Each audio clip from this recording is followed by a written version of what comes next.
Lo,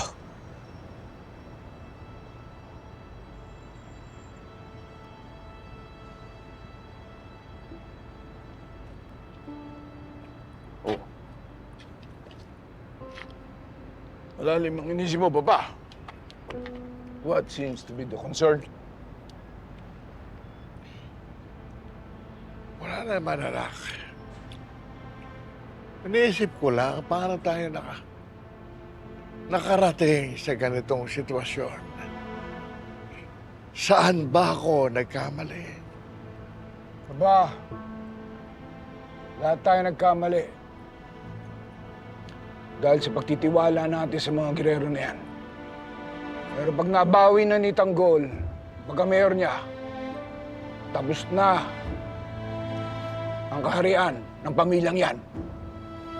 Buburahin na natin lahat ng kapangyarihan nila. tama ako si Papalo. Ngayon na meron ng titistigo laban sa mga gerero, sigurado ako, madali na natin mababawi ang City Hall.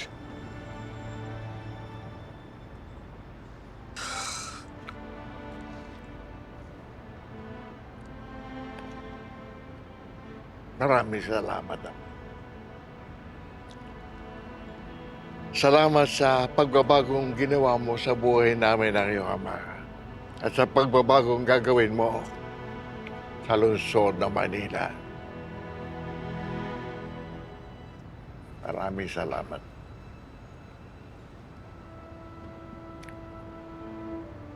Sana nga, magtagumpay ka.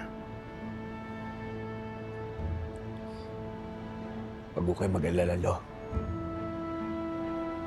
Pinapangako ko po sa inyo. Gagawin ko ang lahat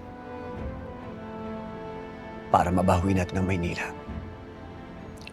At kung sakali na ako ang maupo sa pwesto, pinapangako ko po sa inyo na aayusin ko ang buong Maynila para tulungan ang lahat ng mga tao.